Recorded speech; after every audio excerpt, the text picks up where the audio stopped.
Hello my dear friends and masters, welcome back to our channel oneness vegetarianism. నా పేరు స్వప్నేశ్వరి. ముందుగా మనందరి గురువు అయిన డాక్టర్ బ్రహ్మర్షి పితామహ పత్రి సార్కి నా యొక్క అనంతకోటి ఆత్మ ప్రణామాలు. సత్యలోకవాసులకి, దివ్యలోకవాసులకి, మహాకరణలోకవాసులకి, నక్షత్రలోకవాసులకి, ఏంజల్స్కి, మహావతార్ బాబాజీకి, బుద్ధ భగవానుడికి, రామ్తా మాస్టర్ మహా ఉపాధ్యాయుడు, మాస్టర్ టీచర్, ఇమోటల్ గురువు అయిన తండ్రికి నా యొక్క అనంత కోటి ఆత్మ ప్రణామాలు. సత్యలోకవాసులకి, పరమగురువులకి, పరమగురు మండలందరికీ అనంత కోటి ఆత్మ ప్రణామాలు. ఈ వర్తమాన క్షణంలో ఉన్న సమస్త సృష్టిలో ఉన్న యావత్ కాంతి స్వరూపులకి, దివ్యాత్మ స్వరూపులందరికీ నా యొక్క హృదయపూర్వకమైన కృతజ్ఞతలు మాస్టర్స్. నా స్వయానికి కూడా థ్యాంక్ యూ సో మచ్. ఇప్పుడు మన ముందుకు వస్తున్న మాస్టర్ శాంత మేడంకి సాదరంగా వెల్కమ్ చేసుకుందాం. Madam, welcome to our session madam. Over to you madam, Shanta madam. Thank you madam, thank you. ముందుగా మన గురువు గారు అయిన బ్రహ్మర్షి పితామహ పత్రి సార్ గారికి, స్వర్ణమాల పత్రి మేడం గారికి నా అనంతకోటి కృతజ్ఞతలు, ధన్యవాదాలు తెలియజేసుకుంటూ, విశ్వంలోని గురువులందరికీ కూడా నా ఆత్మ ప్రణామాలు, కృతజ్ఞతలు, ధన్యవాదాలు. అలాగే oneness vegetarianism TV వ్యవస్థాపకురాలైన Swapneshwari madam గారికి నా ఆత్మ ప్రణామాలు, అనంత కోటి కృతజ్ఞతలు, ధన్యవాదాలు తెలియజేసుకుంటూ, నాకు జన్మనిచ్చిన తల్లిదండ్రులకు, నాకు ఎంతగానో సహకరిస్తున్న నా కుటుంబ సభ్యులకు, మరియు నా స్వయానికి, వర్తమాన క్షణంలోని ఈ విశ్వానికి, ప్రకృతి మాతకు, భూమాతకు ఆత్మ ప్రణామాలు తెలియజేసుకుంటూ, సీక్రెట్ డాక్టరీన్ అనే పుస్తకం చదువుతున్నానండి మేడం బ్లావెట్స్కి గురించి.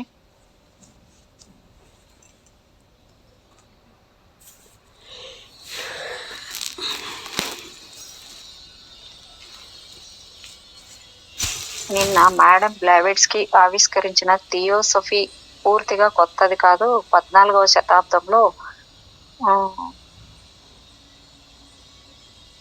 అంటే ఇక్కడ ప్రపంచం ఆమె రాకను స్వాగతించడానికి సిద్ధం కాకముందే జన్మించింది. ఆమెను 20వ శతాబ్దం అర్థం చేసుకున్నంతగా సమకాలికులు అర్థం చేసుకోలేకపోయారు.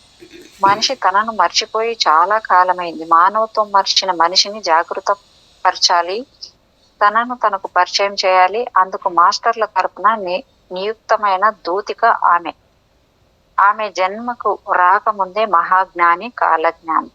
మేడం బ్లావెట్స్కి ఆవిష్కరించిన థియోసఫీ పూర్తిగా కొత్తది. 14వ శతాబ్దంలో సాంగ్ ఖాఫా అనే టిబెట్ యోగి ఈ ఆధ్యాత్మిక సంస్కరణలకు శ్రీకారం చుట్టారు. ప్రపంచంలో అప్పుడప్పుడు సనాతన ధర్మం పైన మతం చీకటి మబ్బులు కమ్మడం సహజం. కొంతకాలం చీకట్లు ఆవరిస్తాయి. చీకటి వెలుగుల సయ్యాటలు తప్పవు. ప్రపంచంలో ద్వంద్వత్వం తప్పదు. అన్ని విషయాలు అద్వైతంలో ఇమడవు. అటువంటి సమయాల్లోనే మహాత్ములు జన్మిస్తుంటారు. అవతార ఋషులవుతుంటారు. అయితే ఏ ఒక్క ప్రవక్త, అవతారుడు పూర్తి విజయం సాధించి ఉద్ధరించిన దాఖలాలు కనిపించవు. ఎక్కడో లోపం ఉంటుంది, పని అసంపూర్తిగా మిగిలిపోతూనే ఉంది. మరొక మహాత్మ అవతరణకు అవకాశం ఉంటూనే ఉంది. బ్లావెట్స్కి అవతార లక్ష్యం పూర్తిగా నెరవేరిందని చెప్పలేం, అయినా నిష్ఫలం కాలేదు. ప్రతి మహాత్మునికి అనుయాయులు ఉంటారు, వారసులు తయారవుతారు. అసంపూర్ణ కార్యభారాన్ని తమ భుజ స్కంధాలకు ఎత్తుకుంటారు. ఉద్యమాన్ని చల్లారదు, కొంతకాలం నివురుగప్పి ఉంటుంది. ఇది చెరగని ఆనవాలు, ఇది సత్యం. 3వ అధ్యాయం ఇక్కడ బాలారిస్టాల్ గురించి ఇచ్చారు. హెలెనా పెట్రోవా జననము 1831 ఆగస్టు 12 అర్ధరాత్రి మెరిడియన్ టైం అంటే 0 అవర్లో పుట్టినారు. మహాత్ములు అవుతారని ఒక ప్రతీతి. ఎప్పుడైనా అర్ధరాత్రి పుట్టినోళ్ళు ఏదో విధంగా కొంచెం మహాత్ములు అవుతారంట, లేకపోతే దొంగలన్నా అవుతారంట అన్నట్టుగా అందరినీ కొంచెం ఇబ్బంది పెట్టే వాళ్ళుగా అవుతారంట అన్నారు మేడం. ఇది నిజమేనేమో? అవును మేడం, అవును. ఇప్పుడు మా బాబు కూడా అట్లా పుట్టాడు మేడం. 0 అవర్లోనే పుట్టాడు. వాడు అంటే చాలా బాగుంటాడు. చాలా బాగుంటాడంటే చాలా స్ట్రాంగ్గా చిన్నప్పటి నుంచే వాడికి అదే అనుకోని సంఘటనలు తగిలి ఇట్లా ప్రాబ్లమ్స్ తగిలి వాడికి ఇప్పుడు వాళ్ళ నాన్నకి అన్నీ వదిలేసి ఇప్పుడు అంత ధైర్యంగా వాళ్ళ నాన్నని చూసుకొని అన్నీ చేసుకుంటున్నాడంటే అదే కారణం వాడికి. జాబ్ చేసి బాగుండవలసిన టైం ఇప్పుడు అన్నీ వదిలి రోజు వాళ్ళ నాన్నని డయాలసిస్కి తీసుకెళ్తూ వాళ్ళ నాన్నని కంటికి రెప్పలా చూసుకుంటున్నాడు. ఆయన ఎన్నుకొని వచ్చుకున్నాడేమో అది. అది దేవతలు సంచరించే సమయం, మహాత్ములు ఆత్మయానం చేసే సమయము అది. అప్పుడు అర్హులు యోగ్యులైన వారిపై మహాత్ముల దృష్టి పడుతుంది. దక్షిణ రష్యాలోని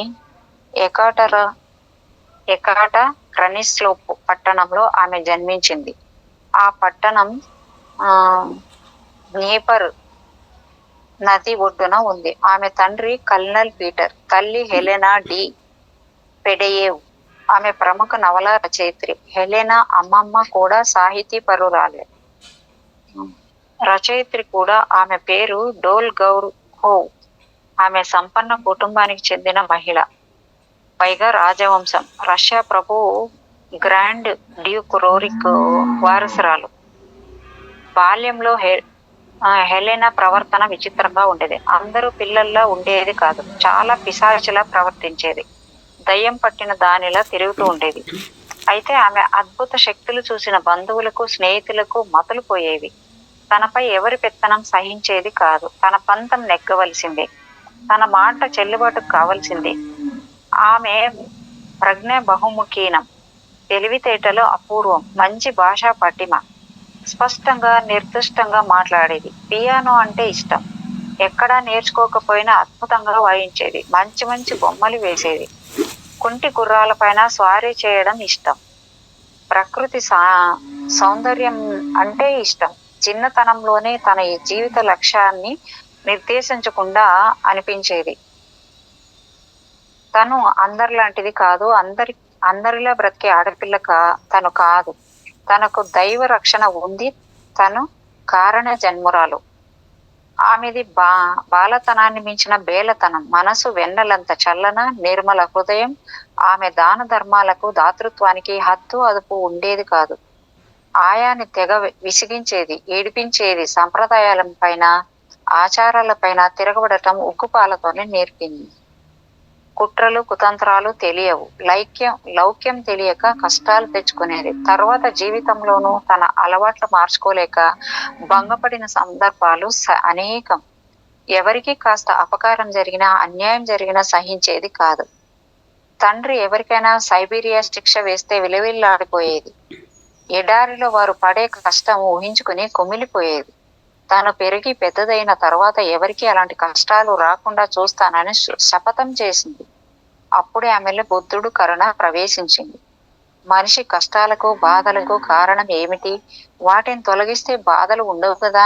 సరిగా సిద్ధార్థుని ఒకనాటి ఆవేదన అదే పరితప్త హృదయం. ఒంటరిగా అడవుల్లో, కొండల్లో, నిర్జన ప్రదేశాల్లో తిరుగుతూ ఆలోచించేది.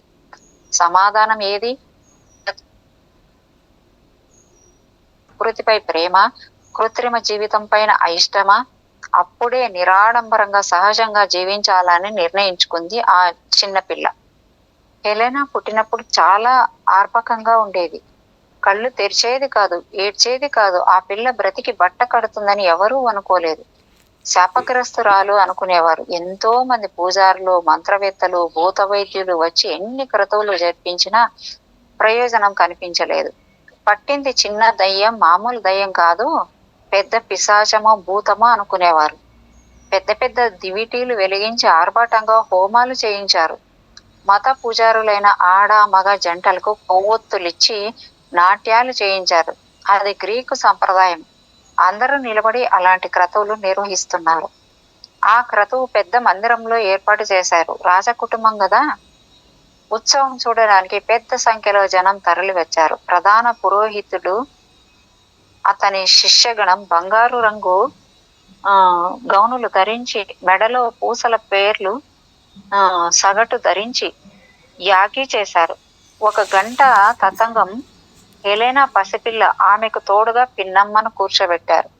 ఆ పిల్ల హెలెనా కన్నా కాస్త పెద్దది. అంతలో ప్రధాన పూజారి వేసుకున్న బట్టలకు నిప్పంటుకుంది. ఒక్కసారిగా మంటలు లేచాయి. చాలా మందికి ఒళ్ళు కాలి శివాలెత్తారు.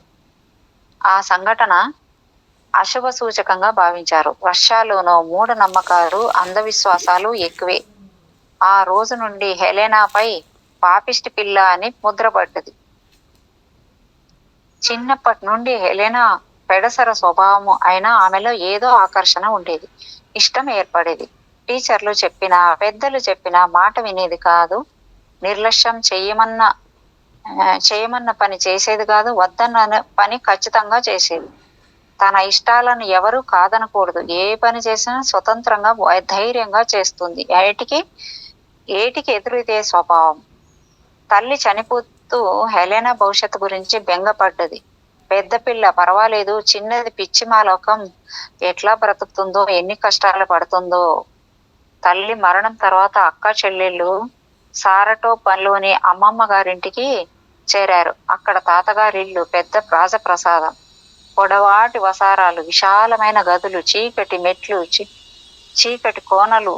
అది పాతకాలపు కోట. ఆ ఇంటికి ఒక రాక్షసుడు కాపలా ఉండేవాడు. రాక్షసుడు అంటే నిజం రాక్షసుడు కాదు, మహాక్రూరంగా ప్రవర్తించేవాడు. అతని చేతిలో చచ్చిన దొంగలు అక్కడ దయ్యాలై తిరుగుతుంటారని చెప్పుకుంటారు. దానితో ఏ చీకటి గది దగ్గరకు వెళ్ళినా దయ్యం తిరుగుతున్నట్లే అనిపించేది.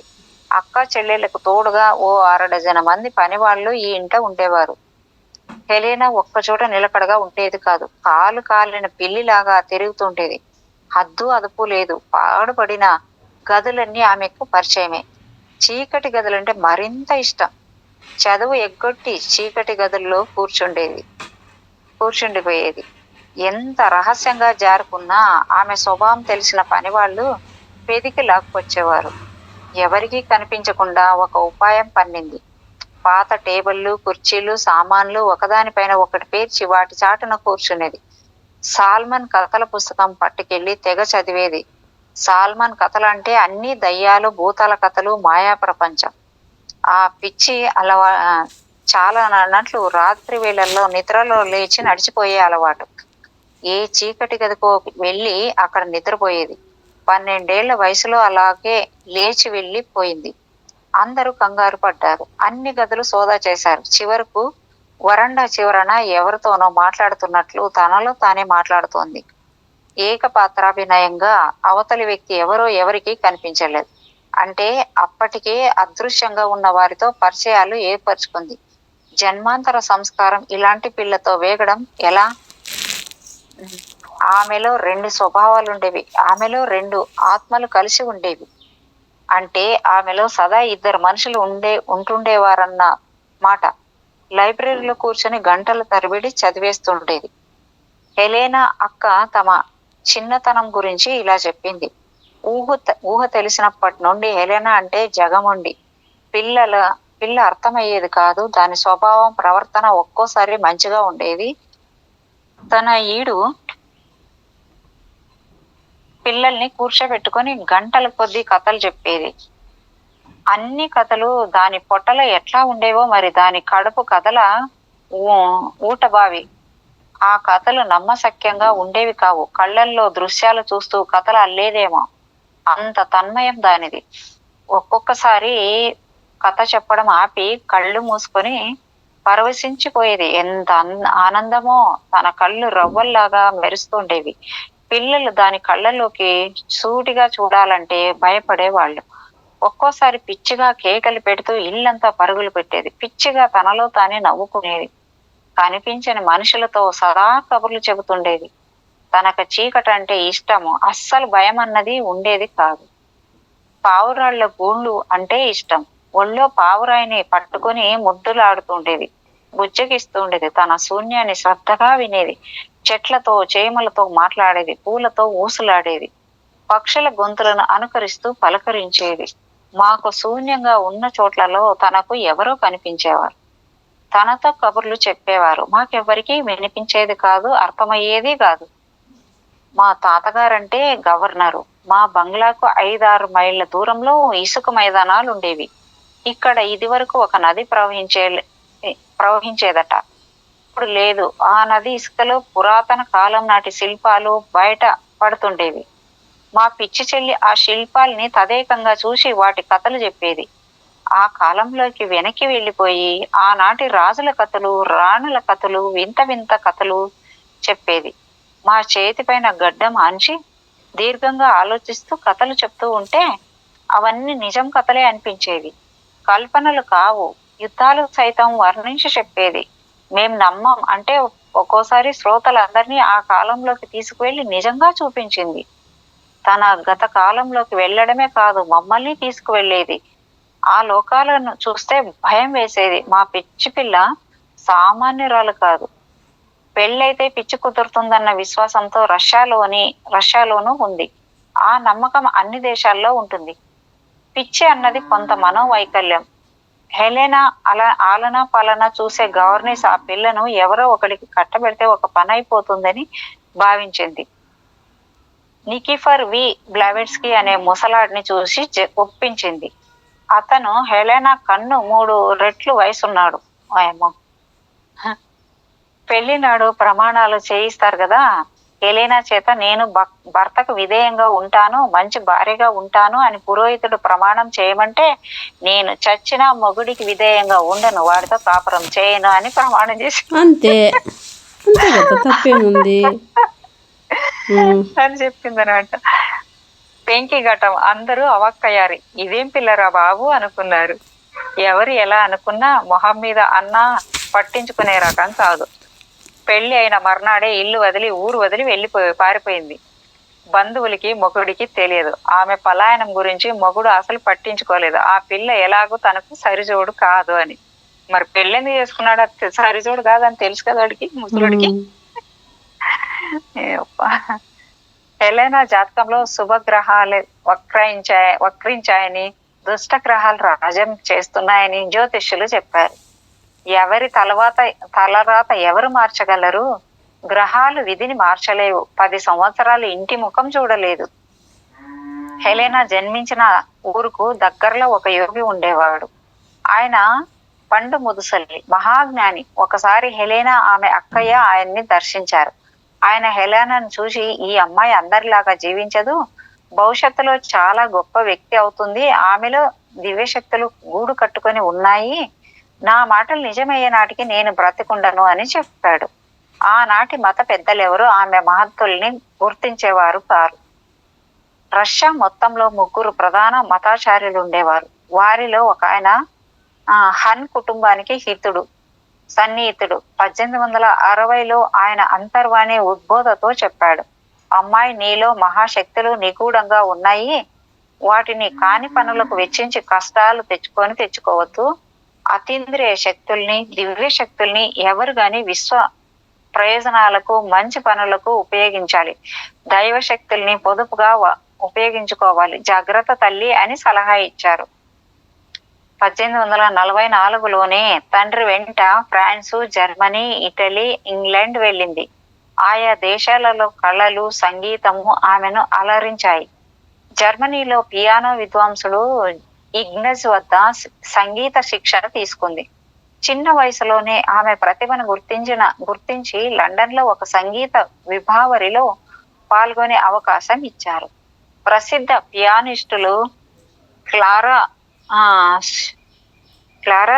స్యూన్మన్, అరబెల్లా గోడార్డుల తర్వాత 3వ స్థానం బ్లావెట్స్కీకి దక్కింది. సంసారం చేయకపోయినా మొగడి ఇంటి పేరు తన పేరుకు తగిలించుకుంది. అజ్ఞాత పర్యటనలో ఆమె పేరు లారా. ఇటలీలో, రష్యాలో ప్రచ్ఛన్న నామంతోనే వ్యవహారం నడిపించింది. ఆమె సహజ సౌందర్యంతో పాటు కళా చాతుర్యం జనాలకు ఆకర్షణ అయ్యింది. న్యూయార్క్ లో హెలెనా పియానో ప్రావీణ్యం రుచి చూసి పరవశించిపోయిన కల్నల్ ఆల్కాట్ ఆమె అభిమానిగా మారాడు. పర్యటన 10 ఏళ్ళు. అంటే ఎకాటెరిన్ ఫ్లోన్ పట్టణంలో ఆమె పర్యటన కొనసాగింది 10 ఏళ్ళు. పెళ్లి పెటాకులైంది, సంసార సుఖం సాగర సంగమమైంది, ఆనందం ఆకాశ మార్గం పట్టింది. ఇంకా జీవితంలో మిగిలిందేమిటి? చివరికి మిగిలేది ఏమిటి? మొగుడు లేకపోయినా మగసిరితో బ్రతకగల నంగనాచి పెళ్లి అయినందుకు గుర్తుగా మొగుడి ఇంటి పేరు తన పేరు చివరన తగిలించుకుంది. అదొక తృప్త కాదు, అది అవసరం. పెళ్లి అయిన మర్నాడే గుమ్మం దాటింది, ఊరు వదిలింది, దేశం వదిలింది. టర్కీ, ఈజిప్టు, గ్రీసు దేశాలు ఆబగా పర్యటించింది. ఎక్కడికి వెళ్ళినా తండ్రికి ఉత్తరాలు రాస్తుంది. ఆయన గారు అవసరానికి మించి డబ్బు పంపుతుండేవారు. 1851 బ్లావెట్స్కీ 20వ పుట్టినరోజు నాటికి లండన్ లో ఉంది. చిన్నతనం నుండి తనకు కనిపించకుండా అదృష్టంగా గమనిస్తూ తనను నడిపిస్తున్న గురువును దర్శించే అవకాశం కలిగింది ఒకనాడు. ఆయన భారతదేశానికి చెందిన రాజపుత్రుడు, మహాత్మా మోరియా. మేడం, ఈ మోరియా అనే ఆయన ఇప్పుడు గొప్ప మాస్టర్ అంట కదా మేడం, అంటే మన భౌతిక తలంలో కాదు. ఉమ్, ఈ అవును. మోరియా గురించి బాగా విన్నాను నేను కొంచెం. అవును మోరియా అని. అవునవును మేడం. అవును. ఆమె గురువు అంటే చూడండి మేడం ఈయన మహాత్మా మోరియా. తర్వాత కాలంలో థియోసఫిస్టులు మాస్టర్ ఎం అని, మాస్టర్ మోరియా అని ఉపాసించింది. ఆయననే ఆనాడే బ్లవెట్స్కీకి ఆయన దిశానిర్దేశం చేశాడు. నాటి నుండి ఆమె హృదయంలో గురుస్థానం మోరియాది. ఆమె అంతరంగంలో నిండింది ఆ గురు భావన. గురు దర్శనంతో ఆమెకు 1000 ఏనుగుల బలం వచ్చింది. ఈ విశాల విశ్వం అంతా తన విహార వేదిక అనుకుంది. తాను ఒక దేశానికి చెందిన వ్యక్తి కాదు, తాను విశ్వ మహిళ. నిర్భయంగా ప్రపంచ యాత్రకు బయలుదేరింది. కెనడా, అమెరికా, మెక్సికో, దక్షిణ అమెరికా, నేను కూడా మేడం, వెస్ట్ నేను కూడా వెళ్దాం అనుకుంటున్నాను మేడం. వెళ్ళరండి మేడం, వెళ్ళరండి మేడం. ప్రపంచ యాత్ర చేయాలనుకుంటున్నాను మేడం. చేసిరండి మేడం. ఎప్పుడు అవకాశం వచ్చినాడు మాత్రం ఎక్కడికి వదలద్దండి. ప్రపంచ యాత్రకి అవకాశాన్ని దక్కించుకొని మరి వెళ్ళాలని నాకు. అన్ని పుణ్యక్షేత్రాలు ప్రపంచవ్యాప్తంగా ఎక్కడెక్కడ ఉన్నాయో, ఎక్కడ పుణ్యక్షేత్రాలు ప్రపంచవ్యాప్తంగా ఆ దేశంలో ఎక్కడెక్కడ ఏ గురువులు ఉన్నారో అంతా చూడాలి, తిరగాలని. ఇప్పుడు పాప పోతే మీరు ఫుల్ ఫ్రీ అయిపోతారు. ఎక్కడెక్కడ అవసరమో అక్కడికి వెళ్ళిరా. అవును మేడం, అందుకే మేడం. దక్షిణ అమెరికా, వెస్టిండీస్, సింహళ దేశాల మీదుగా భారతదేశం చేరుకుంది. ఈ సింహళ దేశం అంటే ఏంటి మేడం? ఏది తెలియదు మేడం నాకు. ఓకే, తెలియదు. టిబెట్ వెళ్ళాలని ఎంత ప్రయత్నించినా అనుమతి లభించలేదు.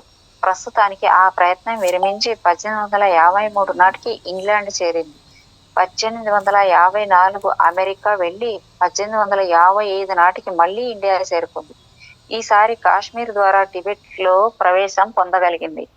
లడఖ్ లో పరమ గురువుల్ని దర్శించి ఆధ్యాత్మిక శిక్షణ పొందాలని సంకల్పం. పత్రి సార్ కూడా లాస్ట్ అదే కదా వెళ్ళింది. పత్రి సార్ లే లడఖ్. పత్రి సారు లాస్ట్ వెళ్ళింది, లాస్ట్ టైము చివరిగా అది వెళ్ళిపోయారు లడఖ్. అక్కడ ఎక్కువ గురువులు ఉంటారంట మేడం, లడఖ్ తర్వాత ఈ టిబెట్ లో కూడా. లే లడఖ్కి వెళ్ళి పత్రి సారా వెళ్ళలేము అన్నప్పుడు కూడా అది ఆయన బాడీ సహకరించదు ఎట్లానే అని అందరూ వద్దన్నా కూడా నేను ఎట్లయినా వెళ్ళాల్సిందే అని చెప్పి వెళ్ళేసి వచ్చేసారు. అదే మేడం. లడఖ్ లో పరమ గురువుల్ని దర్శించి ఆధ్యాత్మిక శిక్షణ పొందాలని సంకల్పం. అగోచర లోకాలకు వెళ్లి జ్ఞానం సంపాదించాలని కోరిక. 1858లో ఫ్రాన్సు, జర్మనీ దేశాలు తిరిగి రష్యా చేరింది. అప్పటికి ఆమె లక్ష్యం నెరవేరలేదు, కానీ మార్గం తెలిసింది.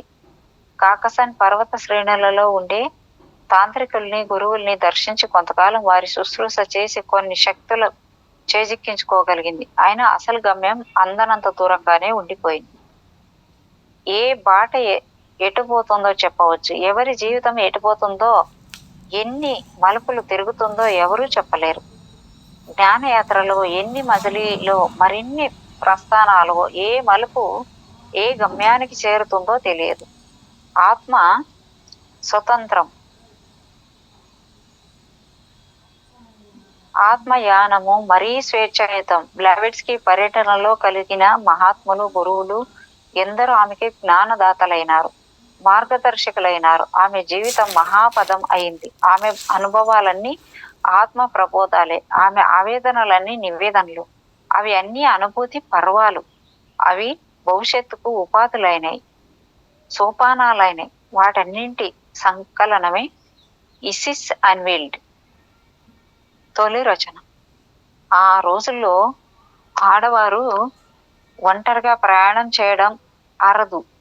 అందున రాజకుటుంబం స్త్రీలు అసూర్యం పశ్యలు, కులీన కుటుంబ మహిళలు పరదాల చాటున ఉంటారు. ఘోషాలు ఎక్కువ. బ్లావెట్స్కి అయినా అపనిందలకు అతీతం కాదు. అయినా వాళ్ళు విమర్శించారు. పైగా 20 ఏళ్ల పడుచు, ఎంత పొగరున్నా, సొగసున్నది, అందం ఉన్నది, పైగా భర్తను వదిలిన ఇల్లాలు ప్యారిస్, బెర్లిన్, వియన్నా నగరాల్లో జల్సా చేస్తోందనే ప్రచారం సాగింది. ఆమె పోరాటం సత్యాన్వేషణ అని ఎవరికీ తెలియదు, చెప్పినా అర్థం కాదు. లండన్ మహానగరంలో తన గురువును దర్శించడం యాదృచ్ఛికం. ఒకనాడు వీధిలో నడుస్తుండగా ఒక హిందూ రాజకుటుంబంతో నడుస్తున్న అతన్ని చూసింది. అతన్ని తను చిన్నతనం నుండి చూస్తూనే ఉంది. కళల్లో, భావాల్లో. అభౌతికంగా కళల్లో కనిపించిన వ్యక్తిని అలా చూడగానే స్థాణువైపోయింది. గుడ్లప్పగించి చూడసాగింది. అతనున్న వైపుగా నడిచింది. వద్దు అని ఆయన సైగ చేశాడు. ఆగిపోయింది. బృందం ఆమెను దాటి వెళ్ళిపోయింది. మరునాడు హైడ్ పార్క్ లో ఒంటరిగా నడుస్తూ ఆలోచిస్తుంది. అప్పుడు తన కళల గురువు తన దగ్గరగా వచ్చి, నేను ఇప్పుడు రాజువారి బృందంతో వచ్చాను, నీ పని మొదలుపెట్టు అని థియోసాఫికల్ సొసైటీ కార్యక్రమం పురమాయించి వెళ్ళిపోయాడు. చాలా కష్టాలు వస్తాయి, జాగ్రత్త అని చిన్న హెచ్చరిక చేశాడు. పెద్ద భారం పైన వేసుకున్నప్పుడు చిన్న చిన్న కష్టాలు తప్పవు. టిబెట్ లో 3 సంవత్సరాల నుండి తగిన ఆధ్యాత్మిక శిక్షణ తీసుకోవాలని ఉంటుందని గురువు ఆదేశించి వెళ్ళాడు. అప్పుడు ఆమెకి టిబెట్ వెళ్ళాలన్న ఆలోచన కలిగింది. అంతదాకా ఆమెకు పరమ గురువుల గురించి, మాస్టర్ల గురించి బొత్తిగా తెలియదు. ఆ మాటకొస్తే టిబెట్ ఎక్కడ ఉందో కూడా తెలియదు. ఎలా వెళ్ళాలి? మాస్టర్లు ఎవరు అనే క్వశ్చన్ ఇక్కడ. నెడివాడు కలడో లేదో భగవంతుడి ఉనికినే మనిషి శంకిస్తాడు. అతను తాను తెలుసుకోలేని వాడికి భగవంతుడు ఎలా కనిపిస్తాడు? అది నిజమే కదా. మాస్టర్లు ఉన్నారా లేదా అన్నది వాటికి నేటికి సంశయం. మహర్షులు, సప్తఋషులు అంటాము. వారిలో ఒక్కరిని ఎవరు చూసింది లేదు. కథల్లో, పురాణాల్లో చదవటం, సినిమాల్లో చూడటం తప్ప. కనీసం ఆస్ట్రల్ రూపంలో దర్శనం ఇచ్చినా ఎప్పుడో ఉన్నవారేనని నమ్మవచ్చు. అయితే మనకున్న పరజ్ఞానం ఎంత? పరంగిత ప్రజ్ఞ ఏ పాటి? పరం గురించి, పరలోకాల గురించి ఎంత నేర్చుకున్నాం? భౌతిక నేత్రాలకు కనిపించని వాటిని మనం నమ్మలేం. మరలోకాలు, సూక్ష్మ లోకాలు ఉన్నాయని నమ్మని వారి జోలికి మాస్టర్లు రారు. మన దేశం అనాదిగా ఆత్మను నమ్ముతోంది, పునర్జన్మలు విశ్వసిస్తోంది, ఆత్మజ్ఞానికి, ఆధ్యాత్మికతకు పెద్దపీట వేస్తోంది.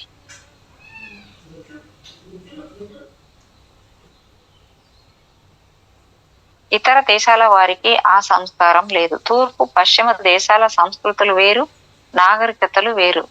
నమ్మకాలను బట్టే నాగరికత, సంస్కృతి ఏర్పడుతుంది. జీవన విధానాల్లో మార్పులుంటాయి. పాశ్చాత్య నాగరికతలో భౌతికత్వం ఆధ్యాత్మికతపై పెత్తనం చేస్తుంది. ప్రాచ్య దేశాలలో భౌతికత్వంపై మోజు తక్కువ, ఆధ్యాత్మికంపై ఆసక్తి ఎక్కువ. ఇక్కడ భౌతిక ముఖ సుఖాలను స్థానం పరిమితం. ఆ 2 సంస్కృతులను ఎప్పటికైనా కలపగలిగింది యోగం ఒక్కటే. అంటే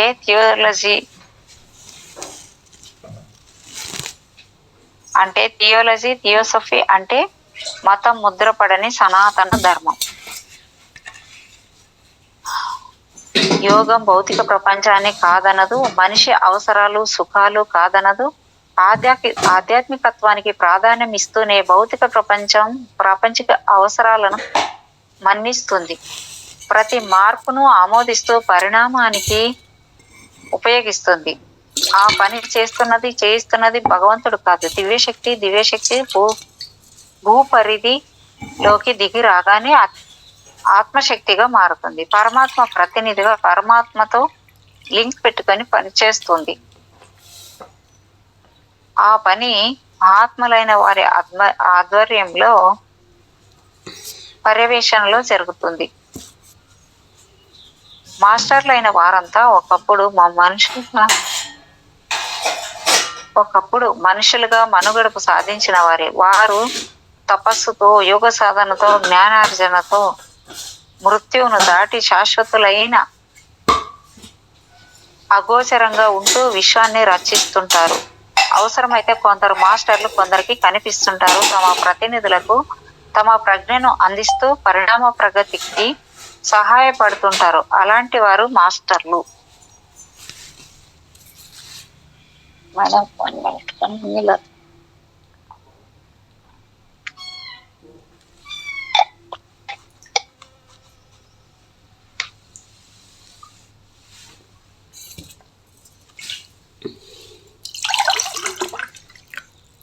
ప్రాపంచికతను అనుభవిస్తూ కూడా ఆధ్యాత్మిక లబ్ధి చేకూరుస్తుంది యోగం. మాస్టర్స్ ఆశించేది అదే. ఆ పని నిర్వహించడానికి పరమ గురు మండలి ఎన్నిక చేసిన వ్యక్తి బ్లావెట్స్కీ. ఆమె రష్యాలో పుట్టి యూరోప్, ఇంగ్లాండ్, ఇండియాలను దర్శించి ప్రాచ్య దేశాల విజ్ఞానం శోధించి పరిశోధించి పాశ్చాత్య దేశాలకు అందించదలిచింది. అందుకు మొదట చేయవలసిన పని వృక్తంగా ఉన్న విజ్ఞాన బండాలను బయటకు తీయడం. అందుకే పరమ గురువులు ఆ అమాయకను భూమిపైన అవతరింపజేశారు. పుట్టినప్పటి నుండి ఆమె వెంట ఉండి కనిపెడుతూ వచ్చారు. అంటే బ్లావెట్స్కీ కొత్తగా పరమ గురువుల్ని సృష్టించినట్లు కాదు. ఆమె వారి తరపున రాయబారి. ఆమెను ముందుగా సిద్ధం చేసి ఆత్మజ్ఞానాన్ని, దివ్య జ్ఞానాన్ని అంటే ఈసారిటికల్ ఆమె అందించారనుకోవచ్చు. గురువుల అనుగ్రహం లేని ఎవరికి యోగం అవ్వదు, ఆధ్యాత్మిక వికాసం కలగదు. ఆ భావాన్ని ఆమెలో కలిగించింది. మాస్టర్లే వారే ఆమెకు స్వప్నాలలో, జాగృతిలో, ఆస్ట్రల్ రూపంలో దర్శనం ఇస్తూ వచ్చారు. ఆమె ప్రతి చర్యలో, వేసిన ప్రతి అడుగులో మాస్టర్ ప్రేరణ ఉంది. ముందుగా దేశాలు చుట్టి రావడం అందులో భాగమే. వివిధ దేశాల విస్తరించిన జ్ఞానాన్ని సమీకరించి క్రోడీకరించడం తొలుత బ్లావెట్స్కీ చేసిన పని. ముందుగా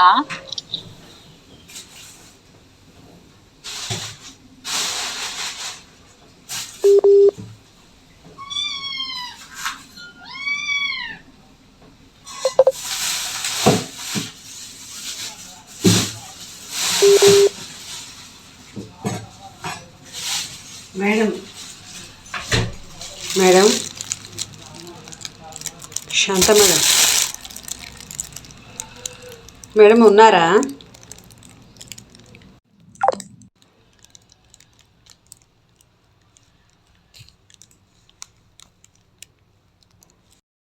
కైరోలో ఒక తాంత్రిక స్వామిని ఆశ్రయించి ఉపచరించింది. తంత్ర రహస్యాలు నేర్చుకుంది. తర్వాత మౌంట్ లెబనాన్లో కూటములో ప్రవేశించి మంత్ర విద్యలు నేర్చింది. అక్కడ మర్మయోగుల సాహచర్యం నేర్పింది. కెనడాలో రెడ్ ఇండియన్స్తో కలిసి జీవిస్తూ వారి తాంత్రిక పద్ధతులు అభ్యసించింది. ఆఫ్రికాలో ఆటవిక జాతులతో చేయి కలిపింది. అక్కడ డాన్జువన్ ప్రయోగాలలో ప్రావీణ్యం పొందింది. ఊడు తంత్రంలో ప్రాణహాని కలిగినప్పుడు మాస్టర్లు ఆమెను అక్కడ నుండి తప్పించారు. పారిపోయి ప్రాణాలు దక్కించుకుంది. తర్వాత టెక్సాస్ లో ఒక ఫ్రెంచ్ కెనడియన్ డేరీ జాబ్సన్ ఆప్యాయంగా ఆదరించి ఆమెకు తన విద్యలన్నీ నేర్పాడు. మొత్తం 10 సంవత్సరాలలో ఆమె దేశాలు తిరిగి కాలగర్భంలో దాగిన అతీంద్రియ శక్తుల్ని వెలికి తీసింది. రష్యన్ వనిత, తిరిగేది నానా దేశాలు. ఆమెకు తెలిసిన ఇంగ్లీషు స్వల్పము. చిన్నతనంలో తండ్రితో కలిసి జర్మనీ, ఫ్రాన్స్ వెళ్ళినప్పుడు ఆయా దేశ భాషలతో స్వల్ప పరిచయం ఏర్పడింది. ఏ దేశం భాష ఆ దేశానికి. ఒక్క దేశంలోనే అనేక భాషలు ఉంటాయి. మెక్సికోలో ఉండగా మహాత్మా మోరియా శిష్యుడొకడు తటస్థపడ్డాడు. అతని అండ దొరక్కపోయినట్లయితే మెక్సికోలో ఆమె జీవితం అసహ్యంగా మారేది. అతనే ఆమెను వెంట పెట్టుకుని వెస్టిండీస్ తీసుకువెళ్లి మార్మిక కేంద్రాలను పరిచయం చేశాడు. అక్కడ నుండి సరాసరి ఇండియా చేరుకుంది. ఇండియాలో ఉన్నప్పుడు కల్నల్ అల్కట్ పరిచయం ఏర్పడ్డది. మేజర్ జనరల్ ముర్రే ఇంట్లో ఒక నెల ఉంది. టిబెట్ వెళ్లే ప్రయత్నం బెడిసి కొట్టడంతో సింగపూరు, జావాల మీదుగా ఇంగ్లాండ్ చేరింది. అప్పటికే క్రిస్టియన్ యుద్ధ మేఘాలు యూరప్ పై ఆవరించాయి. ఇంగ్లాండ్, ఫ్రాన్సులు రష్యాపై యుద్ధానికి సిద్ధమయ్యాయి. ఆమెను రష్యా గూఢచారి అనే అనుమానంతో అమెరికా పంపివేశారు. న్యూయార్క్ నుండి చికాగో మీదుగా శాన్ ఫ్రాన్సిస్కో చేరుకుంది. ప్రపంచంలో ఎన్ని దేశాలు తిరిగినా ఆమె దృష్టి టిబెట్ యోగులపైనే. అది నెరవేరని స్వప్నం. టిబెట్ అంటే ఆమె భావనలో బౌద్ధ మహాగురువుల ఆవాసం. 1855లో తిరిగి ఇండియా చేరింది. ఈసారి తన తండ్రి గారి స్నేహితుడు అంటే జర్మన్ కులోవిన్ కలిశాడు. అతను బ్లావెట్స్కీని టిబెట్ పంపే ఏర్పాటు చేశాడు. టిబెట్లో ఊహించనన్ని కష్టాలు ఎదురైనాయి. టిబెట్ లామాలు, షామాన్లు ముప్పు తిప్పలు పెట్టారు. చివరికి భారత సరిహద్దులలో దిగవిడిచి వెళ్లారు. ఇసిస్ అన్వీల్ పుస్తకంలో ఆమె తన టిబెట్ అనుభవాలు ఇలా రాసుకున్నారు. లాసాలో కుచ్చి అనే అతను నన్ను ఒక షామన్ స్థావరం చేర్చాడు. 25 మంది గుర్రాల మీద వచ్చి మమ్మల్ని చుట్టుముట్టారు, నిర్బంధించారు. అది వారి నాయకుల ఆదేశం. నాయకుడంటే లామా. షబరాన్లో లామా యోగి. ఆయన తన మఠం వదిలి బయటకు రాడు. ఎవరు అతను ఉన్న ప్రదేశం చేరలేరు. రక్షణ బలగాలున్నాయి. చుట్టూ అడుగడుగున శిష్యులు ఆయుధాలతో కాపలా కాస్తుంటారు. అతను నాకు పరిచయమైన కుర్చీకి తెలుసు. అందువల్ల నేను అతన్ని కలుసుకోగలిగాను.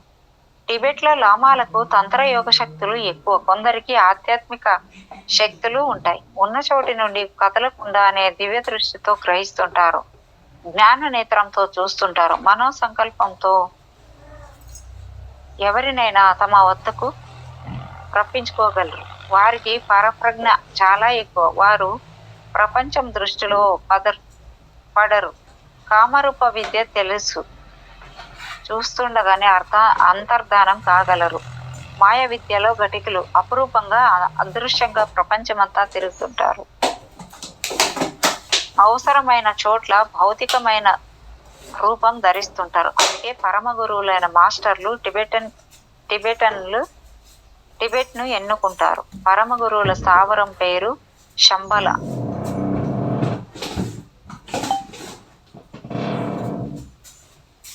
సౌండ్ వస్తుంది మేడం కొంచెము. ఇప్పుడు రాదులేండి మేడం. ఫ్రిడ్జ్ డోర్ ఓపెన్ చేసి అదేమైనా వచ్చిందా మీకు సౌండ్? ఓకే. 5వ అధ్యాయము అన్వేషణ అనుభవం. మేడం ఇది ఆ టైం అప్పుడే 48 minutes అయిండే. ఇప్పుడు టైం మీకు ఎలా తెలుస్తుంది సరిగ్గా రెండింటికి జోడించాలంటే? ఇప్పుడు కూడా వస్తుంది మేడం. ఇప్పుడు కూడా అప్పుడు 48 minutes అయితే ఇప్పుడు కూడా టైం పడుతుంది కదా? ఇప్పుడు పడుతుంది కానీ ఆ టైం ఈ టైం మీకు తెలిసి ఉండాలి కదా 1 hour అయింది అన్నట్టు. అవును మేడం, అవును. ఇంకొక 10 నిమిషాలు చేస్తే సరిపోతుంది మనకి. ఓకే. ఇప్పుడప్పుడే 6-7 నిమిషాలు అవుతుంది మేడం. పూర్వం మన దేశంలో చదువులు గురుకులాల్లో సాగుతుండేవి. అప్పట్లో బడులు గుడులు ఉండేవి కావు. గురువులే విద్యా బోధకులు, గురువులే ఆచార్యులు, పెద్ద పెద్ద విద్యాపీఠాలు ఉండేవి. బౌద్ధం ప్రభావంతో నలంద, తక్షశిల లాంటి విద్యాపీఠాలు వెలసినట్లు తెలుస్తుంది.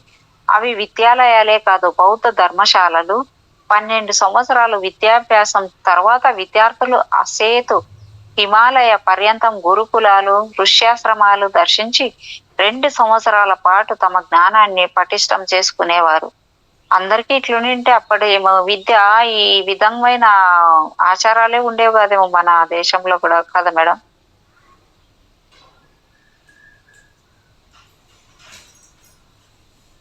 ఇతర దేశాలు తిరగడం మరొక పద్ధతి.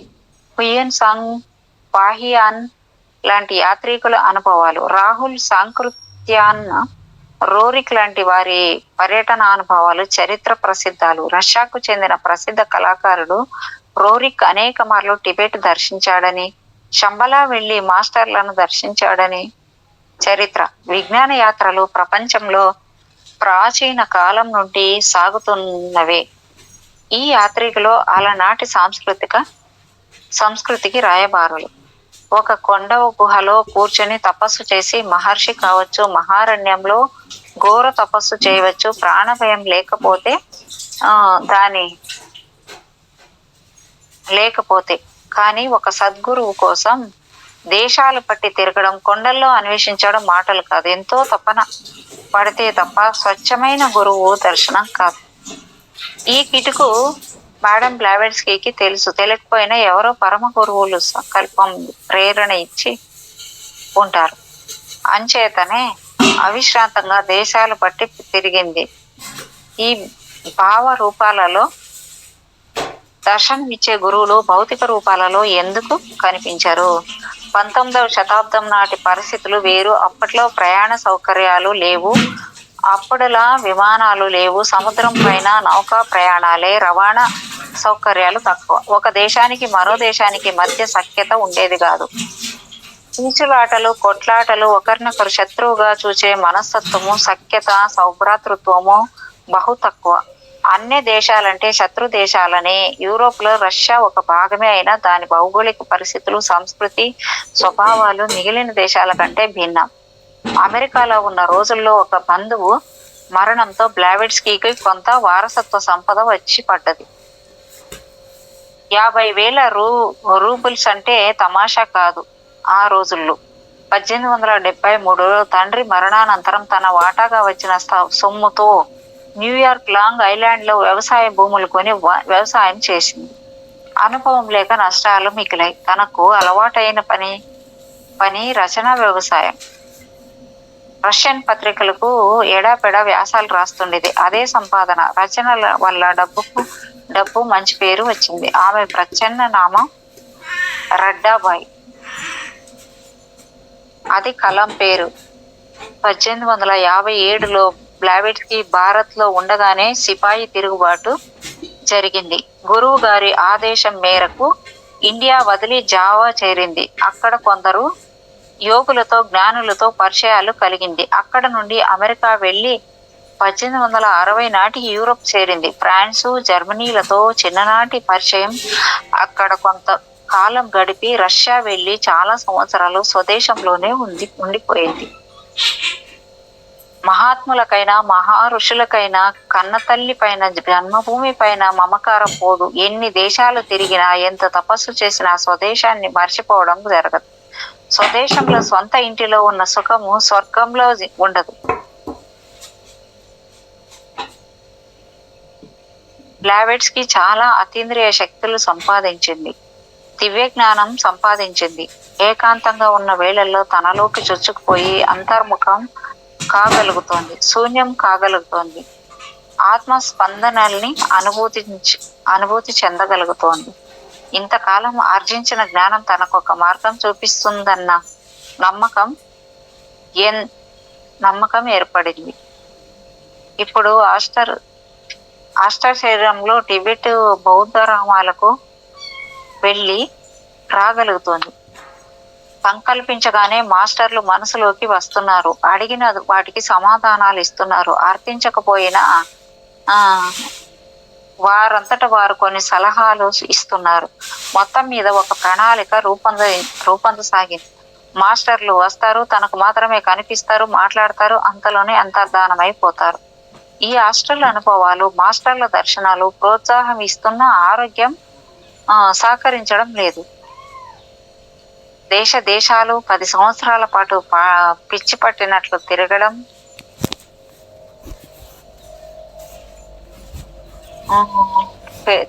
వల్ల ఆరోగ్యం పూర్తిగా చెడిపోయింది. రకరకాల రోగాలు బయటపడసాగాయి.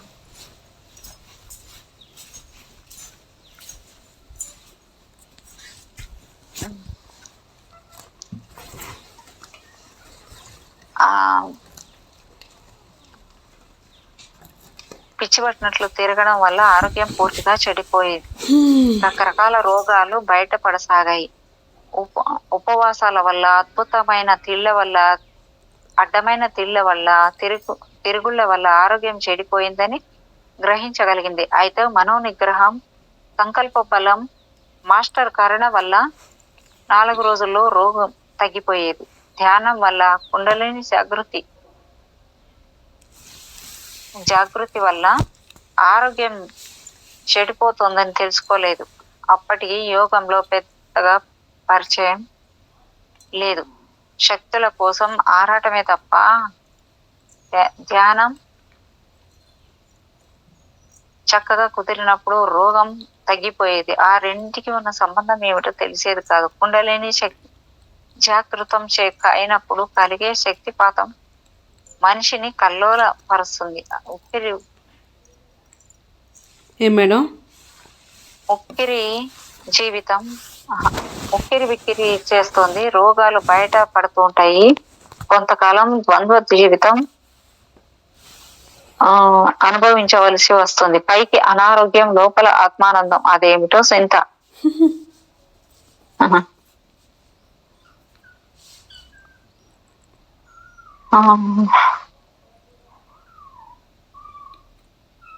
మాస్టర్ కంటికి కనిపించదు, వచ్చినట్లు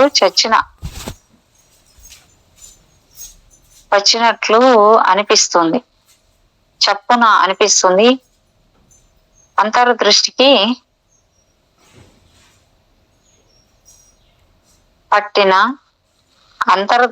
దర్శనమిస్తారు. అంతలో అంతర్ధానమైపోతారు. జరగవలసిన పని జరిగిపోతుంది. చెప్పవలసిన విషయం మనసుకు స్ఫురింపజేస్తారు. మాస్టర్లు వచ్చిన వేషాల్లో బ్లావెట్స్కీ భౌతిక స్పృహ ఉండేది కాదు. మనసు పనిచేసేది కాదు. ప్రక్కన ఉన్న వారిని, ప్రపంచాన్ని విస్మరించి మరో లోకంలో ఏదో శూన్యంలో మిగిలిపోయేది. తన ఉనికి. మేడం, ఇప్పుడు చదివే చాప్టర్ అయిపోయిందా మేడం? అయిపోయిందా ఇంకా ఉందా? చాప్టర్ లో ఇంకా ఈ పేర అయిపోతుంది మేడం, కొంచెం ఉంది. ఓకే, అది కంప్లీట్ చేసి ఆపేద్దాం. ఓకే. మాస్టర్లు వచ్చిన వేళల్లో బ్లావెట్స్కీకి భౌతిక స్పృహ ఉండేది కాదు.